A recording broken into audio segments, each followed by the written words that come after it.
सबसे बड़ी समस्या है बाल झड़ने की। बाल झड़ने की समस्या के लिए हमने एक तो ये बताया था 5 मिनट ऐसे नाखून रगड़ लेना।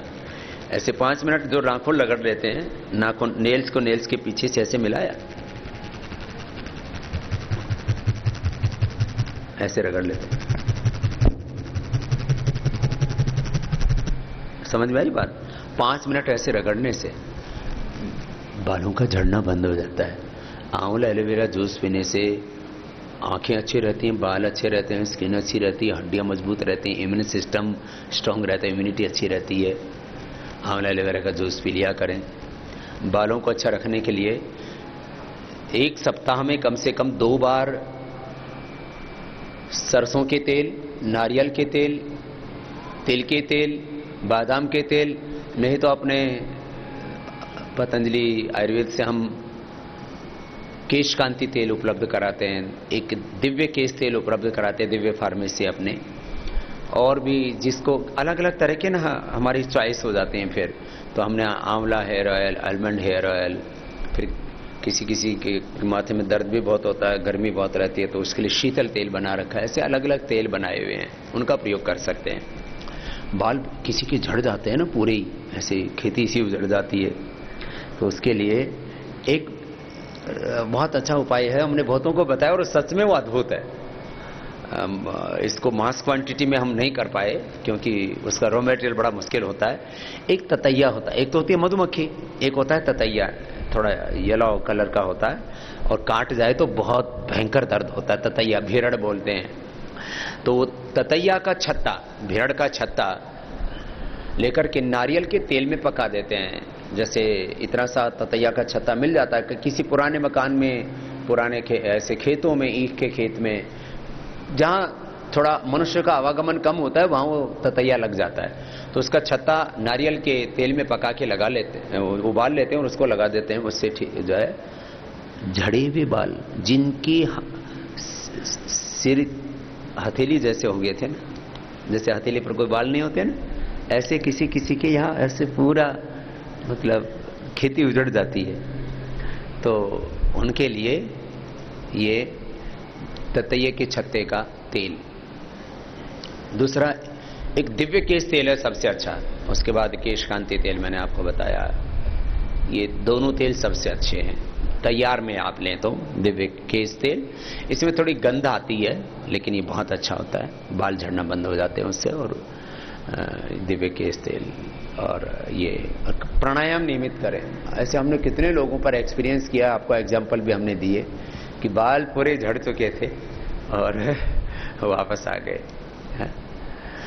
किसी किसी के तो आपने देखा होगा, राजकोट में मेरा शिविर चल रहा था, एक बहन इतने बाल भर के लाई थैली में, बोले बाबा जी रोज इतने बाल उतरते थे और ये थैली भर गई इतनी।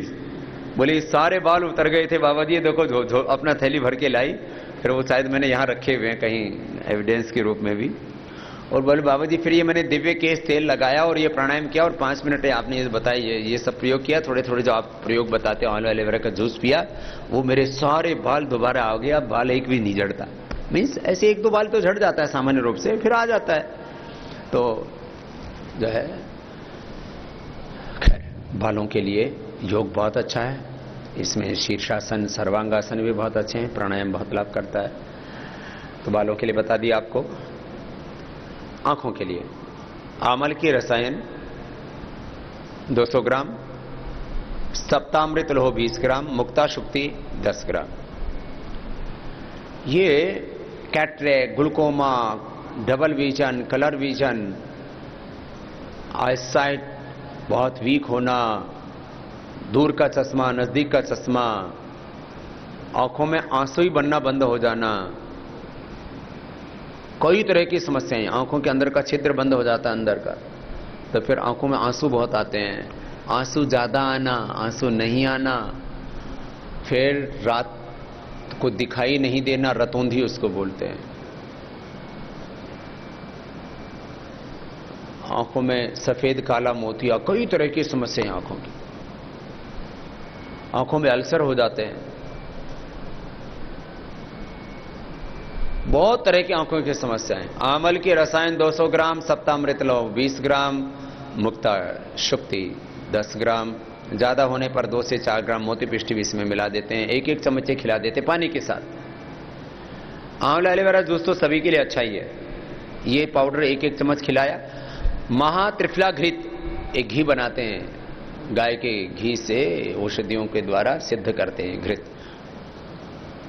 महात्रिफला घृत, ये एक एक चम्मच दूध में डाल के पिला देते हैं। दूध में महात्रिफला घृत, ये आंखों के लिए। फलघृत लेडीज को जिनको बच्चे होते हैं उनके लिए, और ऐसे ही जिनकी दिमाग की नस नाड़ियां बहुत कमजोर है, मेमोरी बहुत वीक है, उनके लिए बहुत अच्छा होता है बादाम रोगन।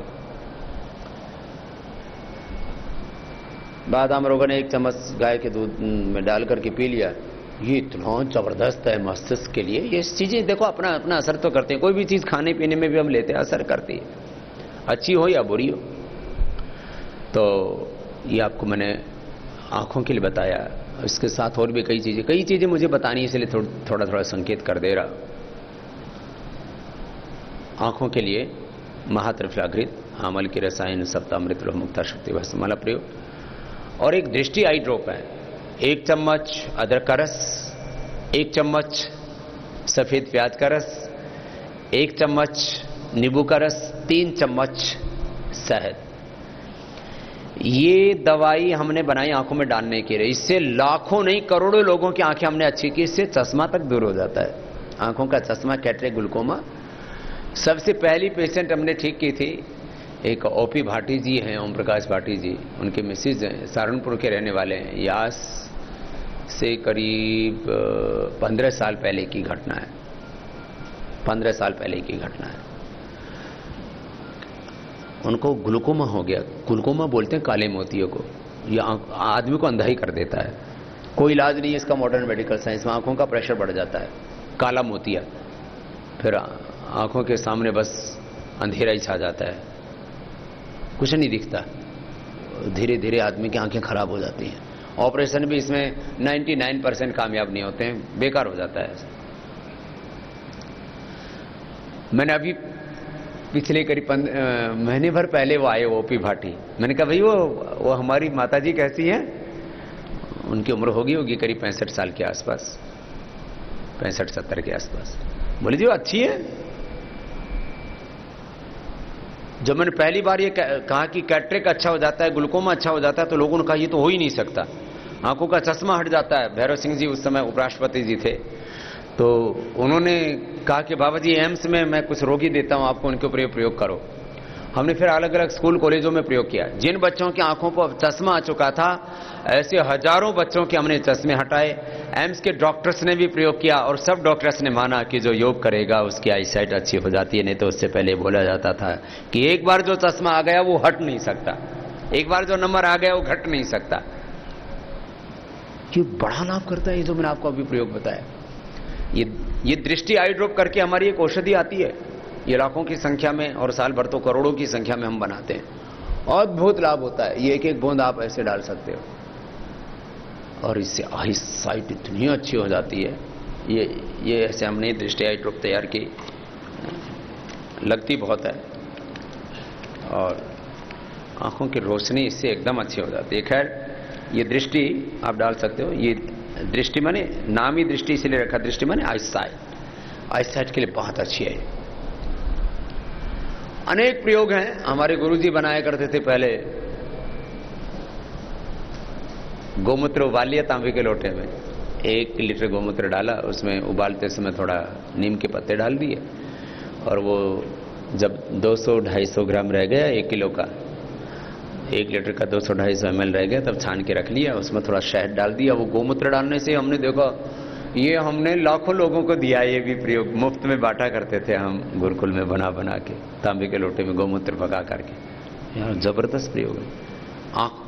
आंखों का कोई भी रोग नहीं रह सकता। अब देखिए मैं आपको की कुछ औषधि के साथ साथ ये एक्यूप्रेशर एक बार सभी बीमारियों का बता देता हूं। ये पहली और दूसरी अंगुलियों के नीचे ये आंख के लिए पॉइंट है। ऐसे 5 मिनट यहां दबाने से एक्यूप्रेशर हमारे शरीर की सुप्त ऊर्जा को जगाने में बहुत बड़ा काम करता है। आईसाइट को बढ़ाने में, जो हियरिंग का लॉस हो गया हो, सुनने की शक्ति का ह्रास हो रहा है, उसमें ये हार्ट को एक्टिवेट करने में, यहाँ से पेनक्रियास को एक्टिवेट करने में, यहाँ से किडनी को एक्टिवेट करने में, यहाँ से थायराइड को एक्टिवेट करने में, ये यहाँ जो है ये स्टमक के लिए, फिर यहाँ ये स्ट्रेस के लिए, हाइपरटेंशन के लिए। यहाँ जो कल भाई कह रहे थे कि बेटी को रात को हर दिन बिस्तर गीला करती थी, पहले ही दिन ऐसे 5-5 मिनट हाथ में दबाया, पहले ही दिन से रात को बिस्तर में पेशाब होना बंद, अगले दिन से बिस्तर सूखा मिला। एक दिन में इतना फायदा होता है। एक्यूप्रेशर जो है, ये मर्म चिकित्सा बोलते हैं आयुर्वेद में इसको, नाड़ी चिकित्सा, ये ऐसे शक्ति के केंद्र है, ये ऊर्जा के केंद्र है। हमारे वेद में मंत्र है, अयम में हस्तो भगवान अयम में भगवत्तर। ये अपना हाथ ही अपना भगवान है, ये हाथ ही हमारी औषधि है। अपने हाथों में, ये तो कहा जाता है कि सारी ताकत तुम्हारे हाथों में, तो सारी औषधि भी तुम्हारे हाथों में। अपने कर्मों में सब कुछ है, लेकिन इन हाथों में और भी बहुत कुछ है। देखो, यहां से दबाने से सब मूत्र रोग, यहां से और यहां से दबाने से हार्ट की बीमारी, यहां से दबाने से, ये अलग अलग पॉइंट्स हैं, मैं बता रहा हूं। देखो ये तो ऐसे करके तो मैं दिखाने के लिए आपको बता रहा हूं, दबाया तो ऐसे ही जाएगा ऐसे।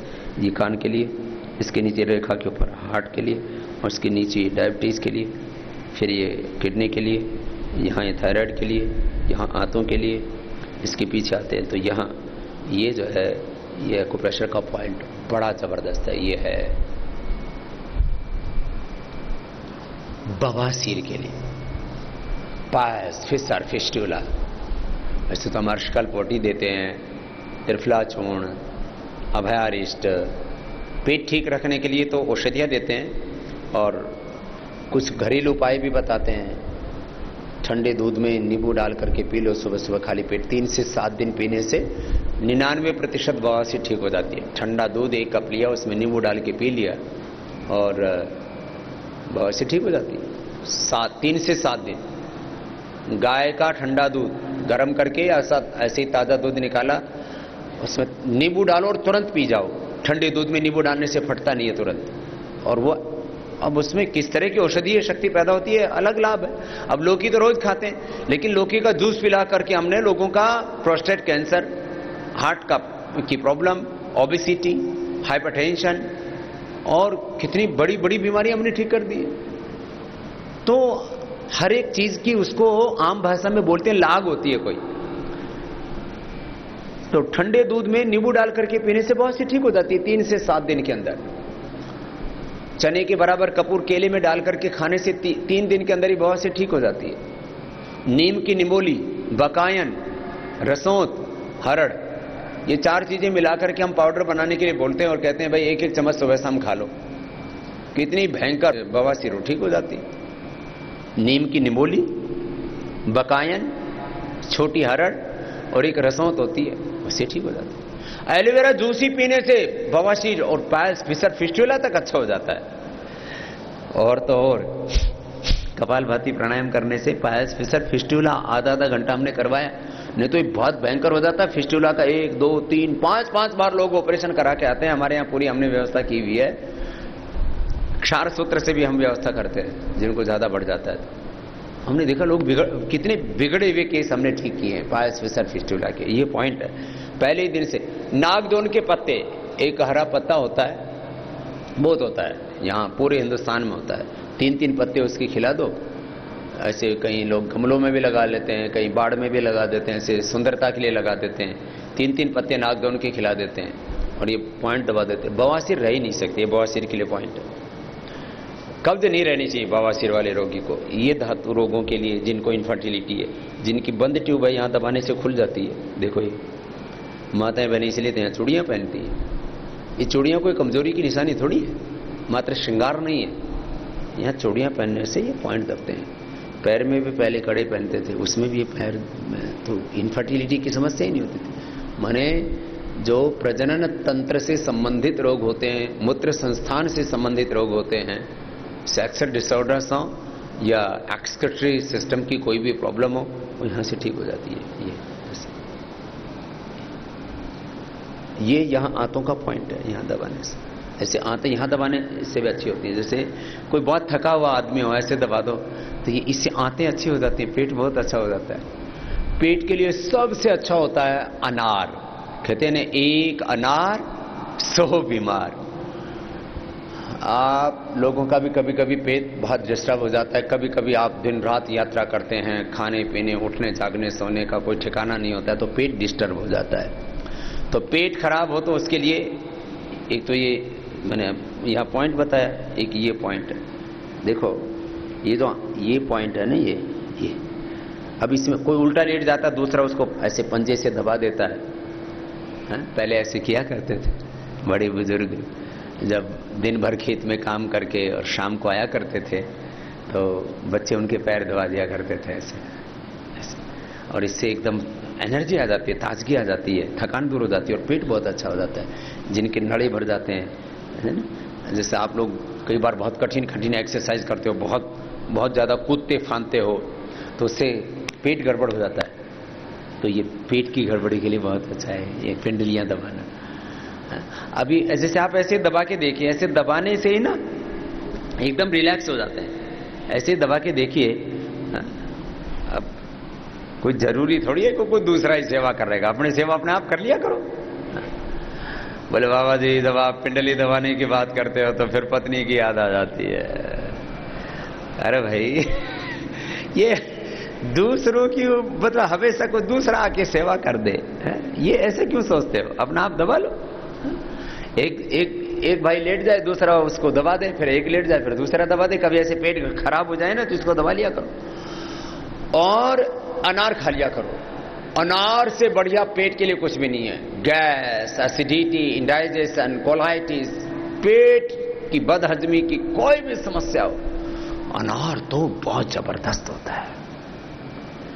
मैंने हजारों लोगों पर प्रयोग किया और मैंने खुद भी देखा। मैंने तो करीब 20 लाख किलोमीटर की यात्रा की है और जब भी मैंने देखा कि यात्रा के दौरान कुछ भी खाने पीने से कुछ भी पेट में जरा सी कुछ गड़बड़ भी, अनार खा लो तो ना ठीक।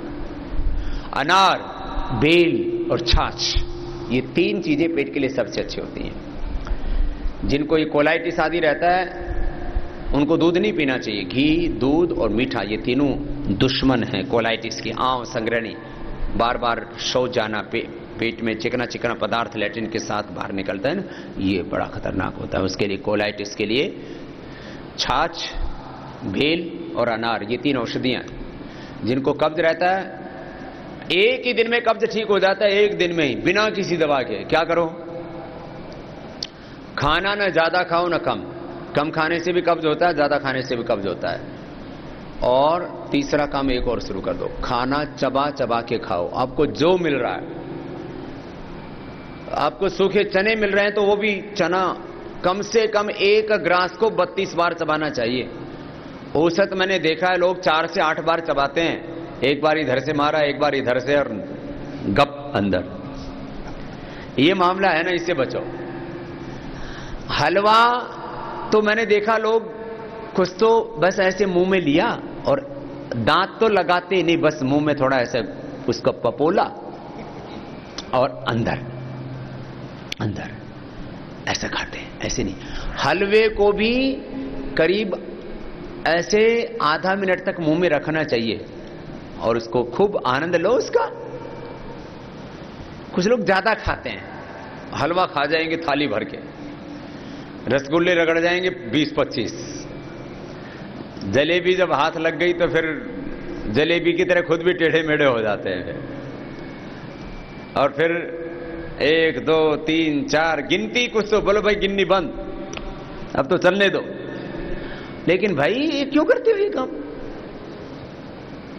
याद रखो, जो चीज बहुत स्वादिष्ट लगती हो ना, उसको थोड़ी देर मुंह में रख लो। जैसे आपको रसगुल्ला बहुत अच्छा लगता है, गुलाब जामुन बहुत अच्छे लगती है, हलवा बहुत अच्छा लगता है, या गोलगप्पा, कुछ भी आपको अच्छा लगता है, समोसा, तो उसको मुंह में डाल के, और देखो स्वाद तो यहीं आता है। घाटी से जो भी नीचे उतरा वो माटी हो गया। जो भी घाटी से नीचे उतरता है, यहां से यहां आता है, यहां से यहां आता है, और यहां से फिर कहां जाता है सबको पता है। तो भैया स्वाद तो यहां है। ये 2 इंच की जीभ के चक्कर में 6 फीट के इस शरीर को और जिंदगी को खराब मत किया करो।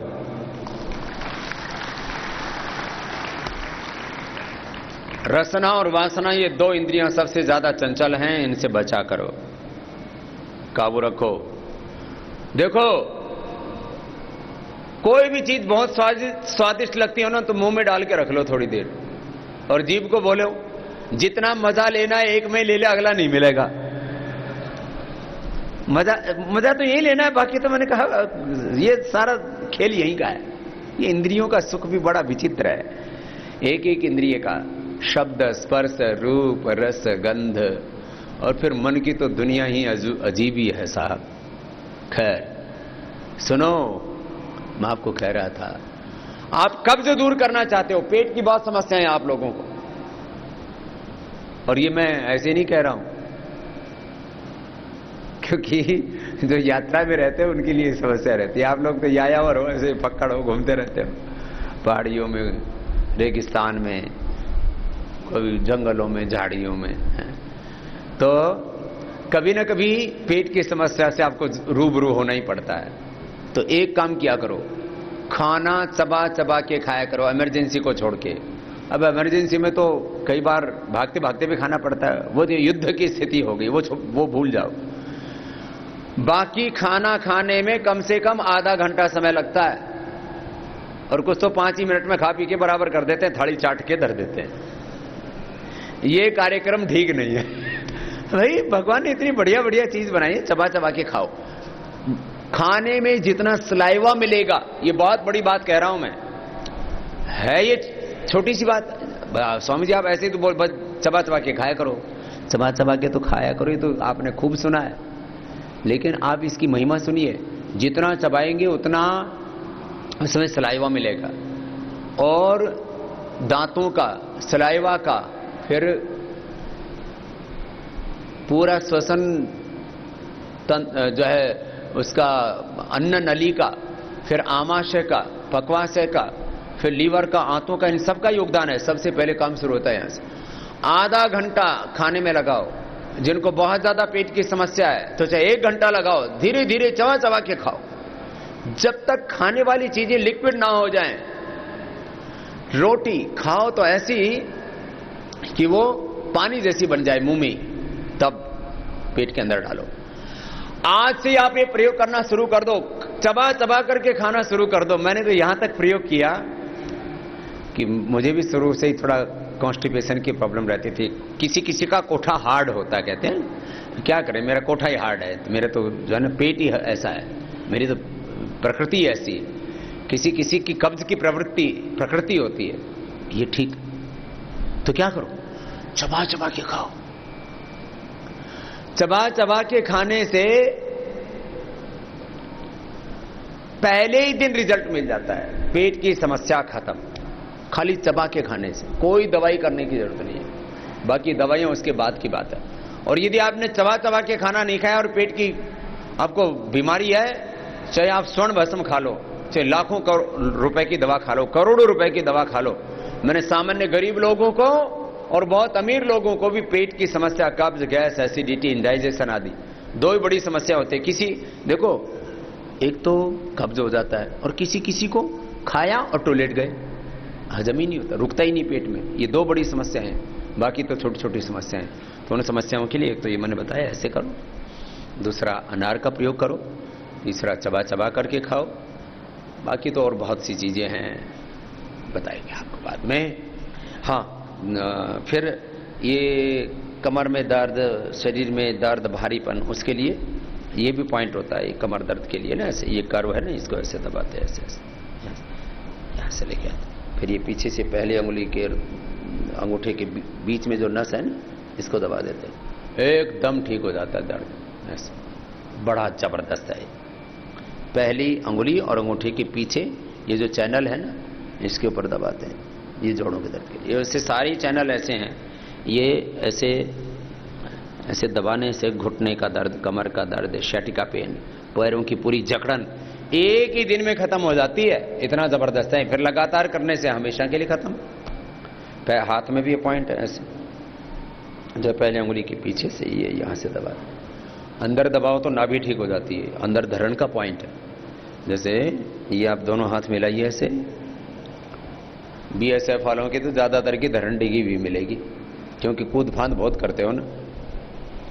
ये ज्यादा लॉन्ग जंप लगाने से, कूदने फांदने से, ये हार्ड एक्सरसाइज करने से नाभि दिख जाती है। तो क्या किया करो, ये अंगुलियों के पीछे रेखा है, इसको ऐसे मिला लो और इससे देखो ये फिर ये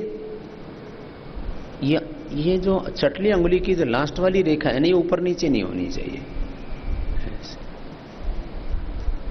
मेरा तो ठीक है अभी सिस्टम,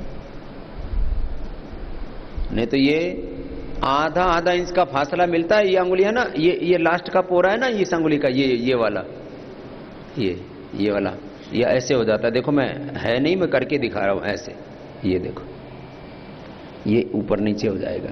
तो इसका मतलब है यदि एकदम ऐसे रिलैक्स करके इक्वल ऐसे रखो हाथों को और इस रेखा को मिलाओ इसको, तो आपकी अंगुलियां ये एकदम सीधी करके रखो तो पता लग जाएगा। इसका एक और तरीका होता है, ये तो तरीका बताया। पुरुषों को सीधा लिटा करके यहां से यहां तक ऐसे धागे से माप लेते हैं एक जैसे। तो ये 2-2 इंच का, 3-3 इंच का फासला देखा मैंने इस नाभि से इस स्तन में और इस स्तन में, इतना अंतर होता है। एक धागा यहां रखा, एक इक्वल प्रेशर रहना चाहिए, एक ही जैसा दबाव देकर के नाभि को मापते हैं, नाभि से इसको स्तन को मापते हैं, तो बैलेंस 2 से 3 इंच तक बिगड़ा हुआ होता है लोगों का, ज्यादातर का। तो फिर जिधर का हिस्सा ऊंचा होता है उस पैर को उठा के और ऐसे झटका दिला देते हैं, ऐसे लिटा के ना ऐसे। अब जैसे मापा, यहां से धागा रखा और यहां तक ऐसे मापा, तो ये हिस्सा माना कि 2 इंच ऊपर है और ये नीचे है, तो इस पैर को उठा के ऐसे और ऐसे झटका दे देते हैं, ऐसे ऐसे ऐसे, तो अपने आप ही नीचे आ जाता है फिर। और ये आसन तो मैंने बताए थे आपको, उत्तान पादासन, नौकासन, ये 2 आसन करने से 1 मिनट तक करना पड़ेगा ऐसे ही उत्तान पादासन, 1 मिनट तक करना पड़ेगा ऐसे नौकासन। तो ये नाभि अपने आप ठीक हो जाती है। अब देखो ये नाभि जब ऐसे चेक करते हैं ना, तो बीच में बहुत कम की मिलेगी। कहां मिलेगी ज्यादातर भाई बहनों की? ये नाभि या तो नीचे की तरफ नाभि होती है तो दस्त बार बार जाने की समस्या होती है, और ऊपर की ओर ये नाभि की धड़कन होती है तो कब्ज की समस्या रहती है। ज्यादातर लोगों की धड़कन ऊपर की ओर, जिनको कोलाइटिस है, बार बार दस्त जाने की समस्या, तो नीचे की ओर। बॉडी और माइंड का बैलेंस बिगड़ता है तो नाभि की धड़कन दोनों ओर आ जाती है। इधर देखो तो हल्की हल्की धड़कन, इधर देखो, और किसी किसी के तो चारों ओर बिखरी हुई होती है, तो उनका तो शरीर और मन का पूरा, तन और मन का पूरा बैलेंस ही बिगड़ जाता है। इसलिए नाभि की धड़कन नाभि के अंदर होनी चाहिए, बीच में, सेंटर में। यह आदर्श स्थिति होती है। अब किसी किसी का तो पेट इतना मोटा होता है, उसके तो धड़कन ही खोजते रहो, वो खो जाती है धड़कन ही। ओ इतने मोटे मोटे पेट, बहुत खराब होता है, उसमें कहां ढूंढे। आधा फीट हाथ अंदर डालना पड़ता है, तब जा करके पाताल लोक में मिलती है।